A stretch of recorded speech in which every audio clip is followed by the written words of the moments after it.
Allô, shalom, que la paix de Dieu soit ton partage de partout où tu nous suis. Mon nom est Ariane Kisanga, je suis pasteur ici à Alpha Ministries. Que la paix de Dieu t'accompagne, toi qui nous suis à travers la télévision Newta TV, Canal+, la chaîne 366, et que la paix de Dieu soit ton partage, toi aussi qui nous suis sur YouTube, Facebook et dans toutes nos autres plateformes. Bienvenue sur Créer de l'espace pour Dieu, un moment où nous appuyons pause au bruit, pause à la distraction, pause aux voix qui peuvent venir nous enlever de la présence de Dieu, pause à nos problèmes, pause à notre agenda et on vient juste se mettre dans la présence de Dieu. Pas parce qu'on a beaucoup de temps, mais parce que nous faisons de Dieu notre priorité. Alors je t'invite, mets de côté ton agenda, mets de côté ta liste des choses à faire, éteins ce téléphone, arrête ce bruit. Bon, bien sûr, si tu me suis sur ton téléphone, tu seras pas l'éteindre. Ce que je veux dire, c'est que, mais peut-être ta sonnerie sur vibration ou quelque chose, mais arrête ce bruit et rends-toi disponible dans la présence de Dieu. Laisse que Dieu te parle. Laisse que Dieu t'encourage, que Dieu te fasse quelque chose du bien. Alors, je t'invite à crier de l'espace pour Dieu ensemble avec moi. On va commencer par la prière. Et notre prière aujourd'hui est tirée de Psaume 85 plutôt, et le verset 6 dans Louis II. La parole de Dieu dit, ne nous rendras-tu pas encore la vie, afin que ton peuple se réjouisse en toi? Ne nous rendras-tu pas encore la vie, afin que ton peuple se réjouisse en toi? Tu vas commencer à prier. Dis merci au Seigneur pour les circonstances que tu traverses. Dis merci au Seigneur du fait que tu sois encore compté parmi les vivants. Dis merci au Seigneur pour tout ce qu'il fait pour toi. Dis merci au Seigneur pour les portes qu'il ouvre pour toi. Dis merci au Seigneur pour les endroits que lui t'emmène. Dis merci au Seigneur pour tout ce qu'il est en train de faire pour toi, tout ce que tu as. Dis merci au Seigneur. Et maintenant, demande à Dieu de te rendre la vie. Je ne sais pas où est-ce que tu as perdu la vie. Peut-être c'est tes finances qui sont en train de souffrir et tu vois la vie quitter petit à petit tes finances. Demande à Dieu de te rendre la vie. Lui seul est capable de nous rendre la vie avec un seul objectif, c'est qu'on puisse se réjouir en lui. Alors demande à Dieu de te rendre la vie. Peut-être c'est dans ta santé. Demande à Dieu de rendre la vie dans ta santé. Peut-être c'est dans tes études, peut-être c'est dans tes affaires, peut-être c'est dans ton mariage, peut-être c'est dans ce que tu entreprends, peut-être c'est à l'école, peut-être c'est en famille, je ne sais pas où est-ce que la vie a quitté, mais demande au Seigneur de te rendre la vie, que Dieu remette la vie, afin que tu puisses te réjouir encore dans le Seigneur. Mais il n'y a pas de réjouissance dans le Seigneur sans la présence du Saint-Esprit. La parole de Dieu nous dit que le verset me vient en anglais, mais il y a righteousness, peace and joy, la justice, la joie, la paix du royaume de Dieu se trouve dans le Saint-Esprit. Donc, demande au Saint-Esprit de te remplir. Demande au Saint-Esprit de te rendre encore la joie. Demande au Saint-Esprit de te rendre encore la paix. Parce que toi, tu veux retrouver ta joie. Tu veux te réjouir dans le Seigneur. Tu veux te réjouir dans le Dieu de ton salut. Demande au Saint-Esprit de te visiter, afin que tu puisses te réjouir encore dans le Seigneur. Seigneur, nous te disons merci. Merci pour le souffle de vie. Merci pour l'occasion que nous avons, Éternel, d'être comptés parmi les vivants. Merci pour l'occasion que nous avons, Éternel, d'être ici encore aujourd'hui, d'avoir une autre opportunité de vivre, une autre opportunité, Éternel, de travailler, de continuer, Seigneur, à marcher pour accomplir ce que tu nous as appelés. Saint-Esprit, nous t'invitons. Viens, rends-nous la vie. Viens, Saint-Esprit, dans chaque domaine qu'on a présenté devant ton trône. Rends la vie, rends la vie, rends la vie, afin qu'on puisse se réjouir dans le Seigneur, dans le nom puissant de Jésus.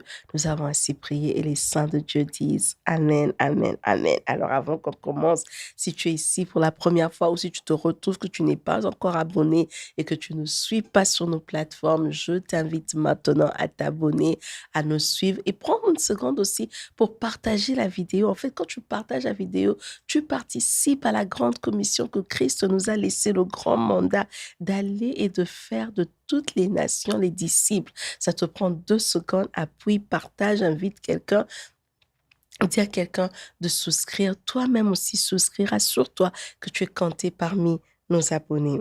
Alors, la semaine passée, nous avons parlé de commencer avec foi. On a parlé de commencer avec foi et on a vu le cas de 2 femmes. On a vu le cas de Sarah et on a vu le cas de Marie. On a dit que Sarah, elle n'avait aucune référence. Elle n'avait jamais vu quelqu'un auparavant qui avait eu des enfants à son âge, mais elle a cru Dieu. Elle a pris la parole de Dieu, elle a pris Dieu à ses propres mots et elle s'est tenue jusqu'à ce qu'elle a pu toucher son enfant Isaac. Même chose avec, Marie. Marie a cru à ce que Dieu l'avait promis. Elle n'avait jamais vu une vierge avoir un enfant, mais elle s'est dit, oh, le Dieu qui a pu faire pour Élisabeth, le Dieu qui a fait un miracle dans la vie d'Élisabeth, c'est le même Dieu que je sers, celui qui vient de me parler, alors je veux croire à cela. Et Marie a vu naître le Fils de Dieu à travers elle-même. On a aussi vu l'importance ou la signification du mot réma. On a dit que réma voulait dire une parole, une prophétie, une déclaration, un mandat. Réma, c'est événement. Réma, c'est des choses. Réma, c'est tout. Et ici, la grande leçon était que tu aies des références ou que tu n'aies pas de références, que Dieu ait déjà fait ça auparavant ou que tu n'aies jamais entendu Dieu et que Dieu a fait cette histoire dans la vie de quelqu'un autour de toi. Ce qui était important, c'est de croire. Parce qu'avec Dieu, rien n'est impossible. Dans le rien, là, veut dire sa parole, ses déclarations, les événements qu'il a promis, les choses qu'il a dit qu'il allait faire, tout ça. Avec lui, rien n'est impossible. Et c'est important de commencer par la foi, nous avons dit, parce que quand les prémices sont sanctifiées, le reste aussi l'est. Donc, quand tu commences ton année par la foi, il est très fort probable que le reste de l'année 2026, tu sois une personne qui se tient par la foi. Aujourd'hui, nous allons continuer et on va lire dans Hébreux et nous parlons maintenant de vivre sans limite. Vivre sans limite, pas vivre une vie de désordre, pas vivre une vie où tu fais ce que tu veux, mais vivre sans limite en ce qui concerne notre foi. Vivre sans limite en ce qui concerne la façon ou ce que nous croyons ou ce que nous attendons de la part de Dieu. Et ici, on prend dans Hébreux 11, verset 8 à 10, la parole de Dieu dit, c'est par la foi qu'Abraham, lors de sa vocation, obéit et partit pour un lieu qu'il devait recevoir en héritage et qui partit sans savoir où il allait. C'est par la foi qu'il vint s'établir dans la terre promise comme dans une terre étrangère, habitant sous des tentes, ainsi qu'Isaac et Jacob, les cohéritiers de la même promesse. Car il attendait la cité qui a des solides fondements, celle dont Dieu est l'architecte et le constructeur. Amen. Hébreux 11, 8 à 10. On va prendre Abraham comme exemple aujourd'hui parce qu'Abraham, c'est vraiment le père de la foi. Tout a commencé par Abraham. La première chose qu'on veut retenir, c'est que si on veut vivre une vie où notre foi n'a pas de limite, où on veut vivre une vie sans limite dans notre foi, sans mettre Dieu dans un carton, sans se dire que Dieu peut faire ci, mais Dieu ne peut pas faire ça, la première chose qu'on doit comprendre, c'est que la foi est un bouclier. La foi nous sert de protection. Éphésiens 6, verset 16 nous dit, prenez par-dessus tout cela le bouclier de la foi, avec lequel vous pourrez éteindre tous les traits inflammés du malin. Dans le contexte ici, la foi, quand on parle du bouclier de la foi, on voit vraiment un contexte de guerre. Donc, c'est vraiment des soldats romains qui ont ce bouclier. Mais c'est pas un petit bouclier comme on imagine, parce que nous, de nos jours, maintenant, on connaît le petit bouclier comme il a. Non, c'est vraiment des grands boucliers. C'est un bouclier qui couvre tout leur corps. Et c'était pour éviter que si l'ennemi lançait des flèches, que ces flèches puissent les atteindre. Donc la foi, ici, quand on te demande de prendre la foi dans le contexte de la guerre, c'est de prendre la foi comme un bouclier qui couvre tout ton corps, de façon à ce que quand l'ennemi t'attaque, qu'il ne puisse pas toucher à ta foi. Parce que si l'ennemi arrive à toucher à ta foi, l'ennemi t'aura gagné. Il peut te garder vivant. Peut-être tu te dis, ah non, mais cet accident allait me tuer, mais je suis encore vivant. Tu es vivant. Mais qu'est-ce qui s'est passé avec ta foi? Parce que l'ennemi peut t'attaquer physiquement. Mais si ta foi demeure intacte, tu es bien. C'est pour ça que la foi est un bouclier. Mais le mot grec pour bouclier, c'est tauros, théros. Théros ici, c'est pas seulement bouclier comme bouclier de guerre, mais ça vient aussi du même mot qu'on utilise pour la porte. Et dans l'ancien temps, il y avait aussi un bouclier qu'on mettait devant les portes pour empêcher pour empêcher l'accès non autorisés. Que les personnes qui n'étaient pas autorisées ne puissent pas entrer dans la maison, ne puissent pas entrer dans une salle. Parce qu'une porte, c'est en fait un moyen d'accéder quelque part. Et on mettait ce bouclier pour que l'accès ne soit restreint, que ne soit permis que aux personnes autorisées. Donc, si tu n'étais pas une personne autorisée, tu ne pouvais pas accéder à une maison. Alors, quand on parle de prendre la foi comme un bouclier, ce qu'on veut dire, c'est que prends cette foi et que cette foi te protège, que tu ne permettes pas accès à beaucoup d'autres choses, que tu ne permettes pas accès à quoi? Que tu ne permettes pas accès aux doutes, que tu ne permettes pas accès aux paroles négatives, que tu ne permettes pas accès à la fatigue, que tu ne permettes pas accès au découragement, que tu ne permettes pas accès à l'abandon, que quand Dieu t'a dit quelque chose, que tu protèges ce que Dieu t'a dit, que tu protèges cette voie, que tu puisses persévérer en te disant, Dieu va le faire. Celui qui m'a promis va le faire. Celui qui m'a promis ne peut pas me laisser tomber. Et pour ce faire, tu as besoin que la foi soit pour toi un bouclier. Tu as besoin que la foi soit pour toi un moyen de défense. Tu as besoin que la foi soit pour toi une protection. La foi protège ce que Dieu t'a dit. Parce que Dieu, il te donne une parole. La protection de cette parole, ça, c'est à toi de le faire. L'accomplissement de la parole, c'est la part de Dieu, c'est son devoir.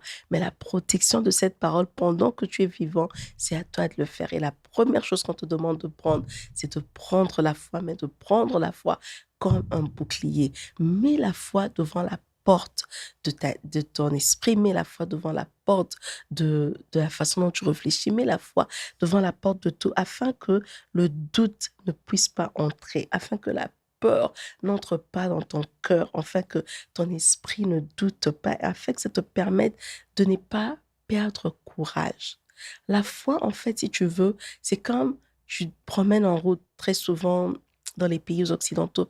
Tu vas voir que quand on est en train de construire quelque chose, tout autour, c'est toujours protégé. Et ça va être écrit sous construction. Personne, on vous présente une maquette, ce à quoi ça va ressembler. Mais quand ils sont en train de travailler, personne ne voit.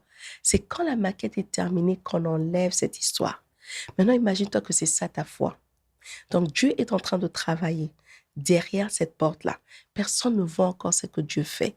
Mais pour éviter que les passants puissent te dire, oh, mais non, sur la maquette, c'est bleu, mais ce que tu fais, pourquoi c'est encore vert? Et toi, tu sais que c'est vert pour commencer, mais après, on va mettre, je ne sais pas, des ingrédients chimiques ou whatever, qui vont maintenant changer la couleur en bleu. Pour éviter les commentaires des passants, tu mets cette histoire autour de toi, qui est la foi, qui dit je suis sous construction. Ça permet à Dieu de travailler derrière les scènes, ça permet à Dieu de travailler dans l'invisible, ça permet à Dieu de travailler sur toi et en toi sans qu'il y ait des commentaires externes, parce que c'est ce que les gens disent, c'est ce qui sort de la bouche des autres très souvent qui nous emmène le doute, le découragement, qui fait assez qu'on puisse juste laisser, ça nous amène à abandonner, à ne pas croire.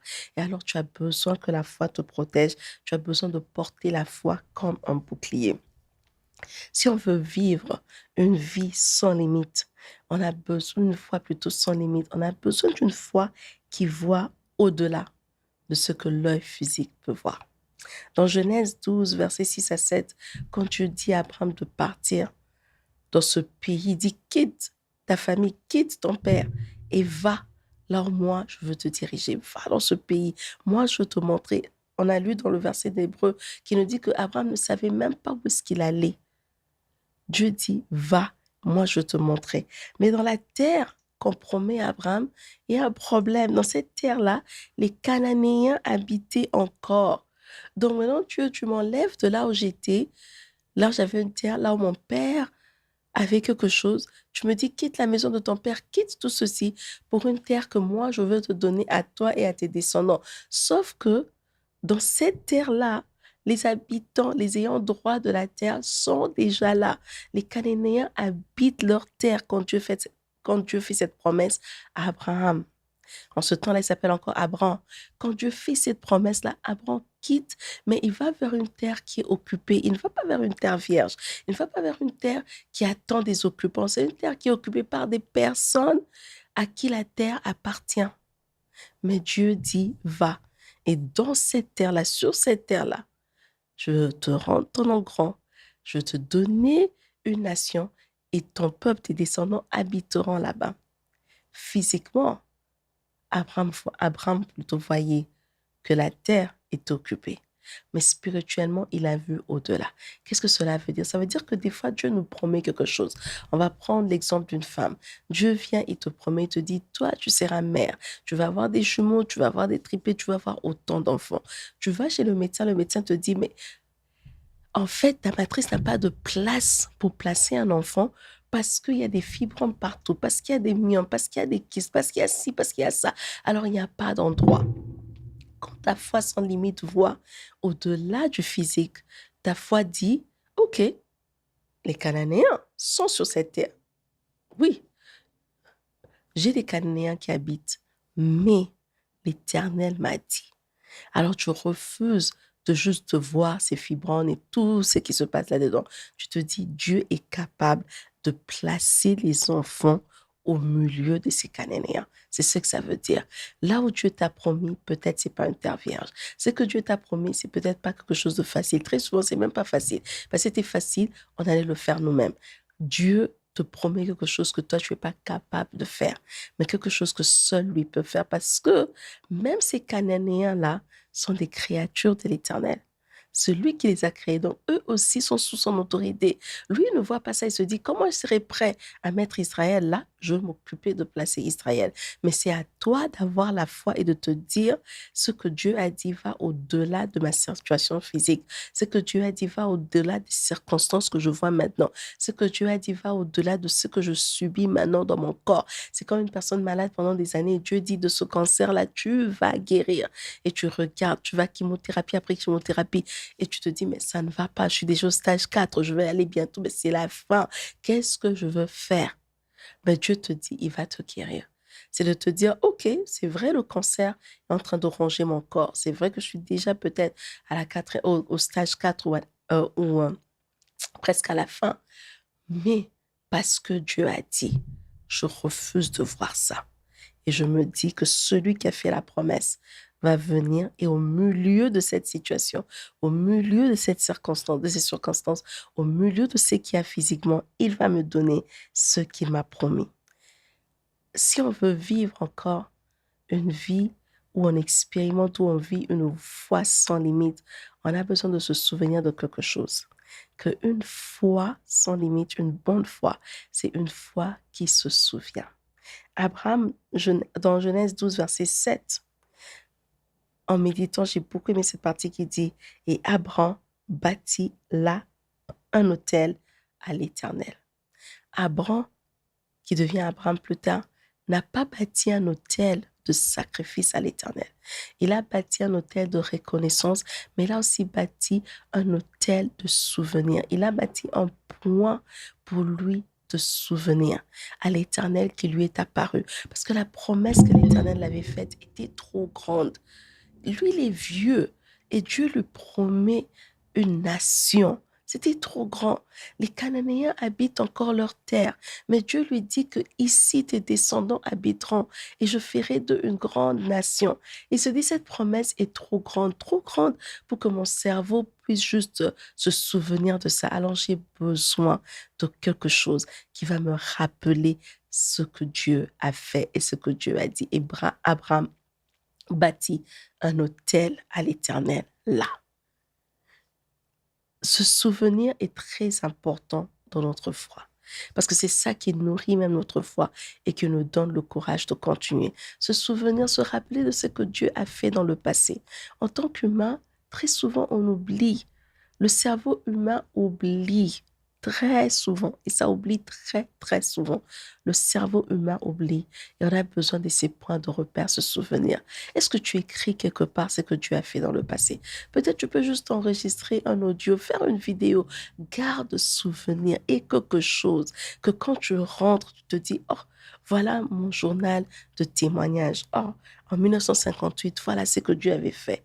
En 1900, je sais pas, 72, voilà ce que Dieu avait fait. En 2005, voilà ce que Dieu avait fait. En 2026, voilà ce que Dieu avait fait. Et quand tu commences à lire, ta foi va se nourrir. Tu vas voir qu'en toi naît quelque chose de nouveau. Tu te dis, non, cette situation-là était impossible. Le Dieu qui est intervenu à cette situation, c'est le même qui peut le faire encore aujourd'hui. Et c'est pour cela que Abraham a bâti un autel. Pas un autel de sacrifice, mais un autel de souvenir. Pour se souvenir que, Dieu réellement, ici, il m'a parlé. On voit la même chose avec Jacob. Quand Dieu le visite à Bethel, il bâtit un autel là pour se souvenir que Dieu l'a visité. Mais qu'est-ce qui se passe avec le souvenir?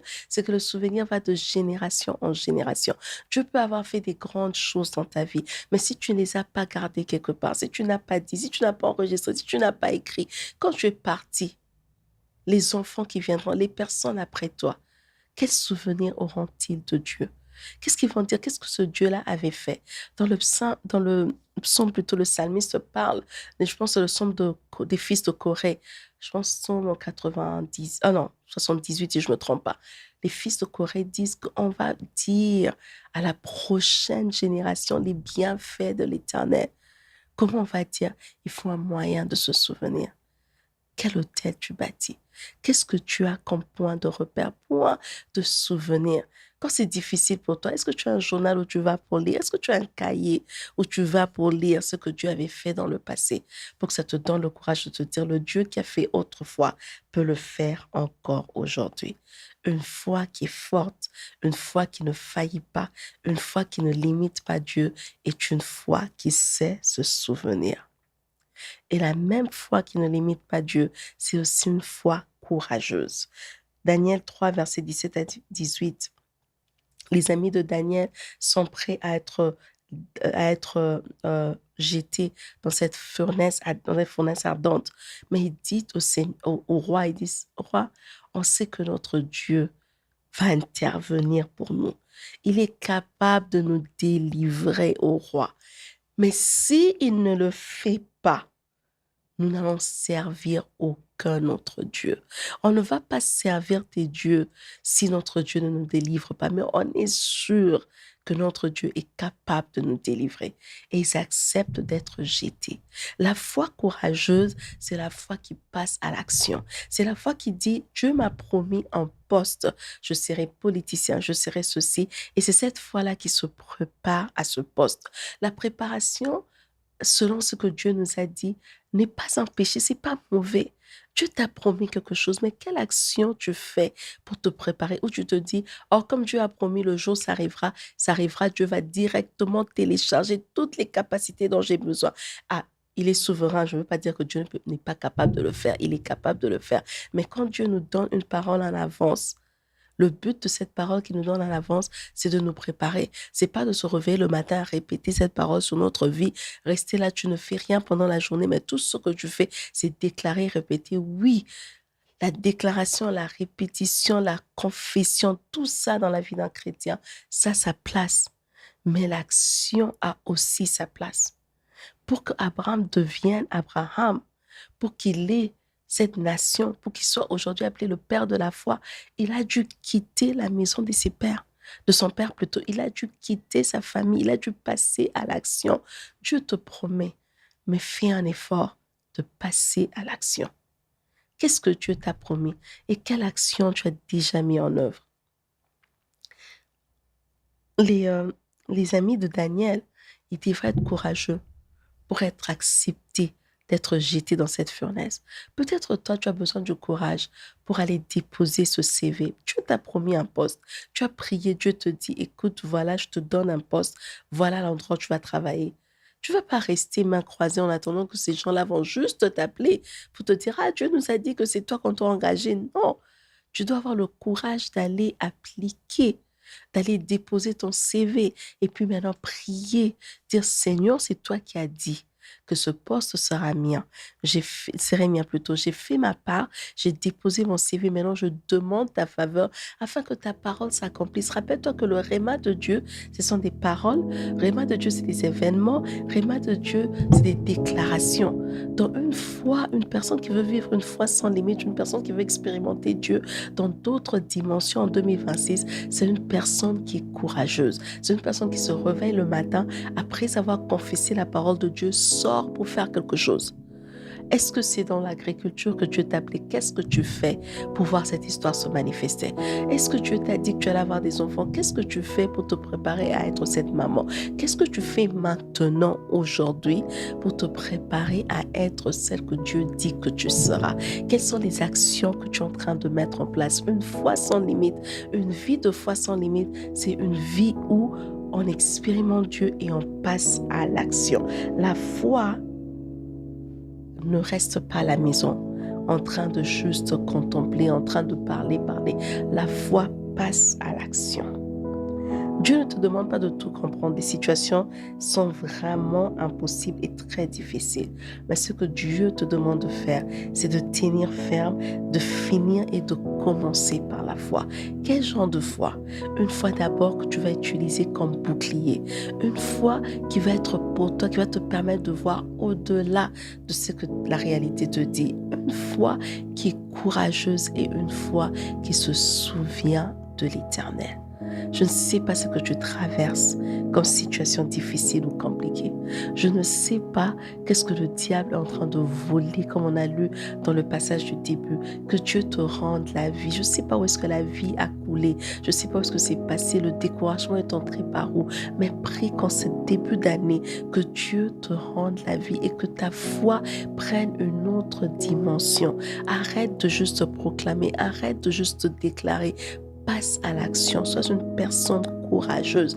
Réveille-toi le matin, ose.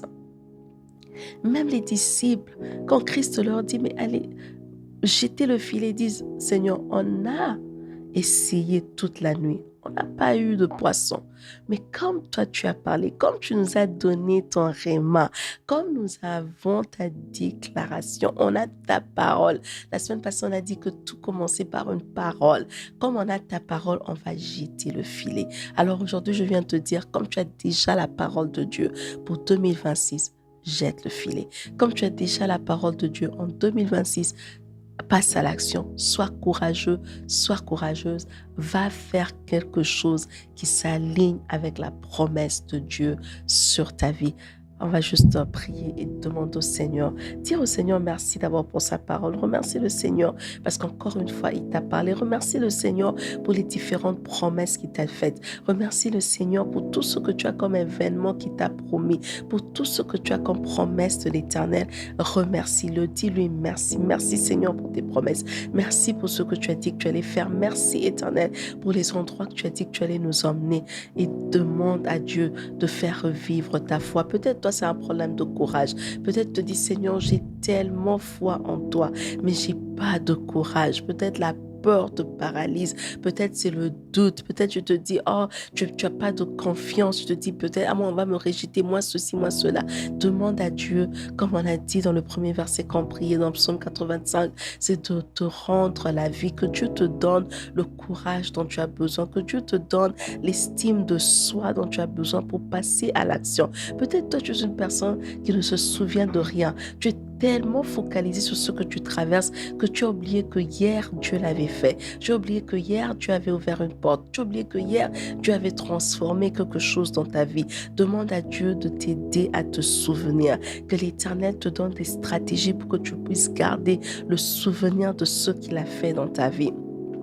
Et peut-être tu es dans une condition où tu regardes l'aspect physique, tu regardes la réalité en face et tu te dis, ma réalité, elle est compliquée, ma réalité, elle est telle que...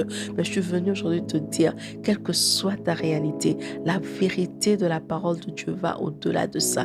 De la même façon que les Cananéens étaient encore sur cette terre, mais Dieu a dit à Abraham qu'il allait donner la terre à ses descendants, ce qu'il a fait. De la même façon que n'importe quelle soit la situation dans laquelle tu te trouves, Dieu est avec toi. Seigneur, nous te disons merci. Nous t'élevons, Yahweh. Merci, Seigneur, pour tous les miracles, pour tout ce que tu fais en cette année 2026. Dans le nom puissant de Jésus, nous avons ainsi prié. Les saints de Dieu disent Amen, Amen, Amen. Encore un gentil rappel, si tu nous as suivis à la télé, invite ta voisine, invite ton voisin la semaine prochaine à la même heure. Nyota TV, Canal+, la chaîne 366 pour un autre épisode avec Crée ton espace pour Dieu. Si tu nous as suivis sur les réseaux sociaux, rappelle-toi de partager, nous suivre, souscrire et dire à quelqu'un d'autre aussi qui a Alpha Ministries. Je sais qu'on se voit la semaine prochaine. Rappelle-toi de toujours créer de l'espace pour Dieu.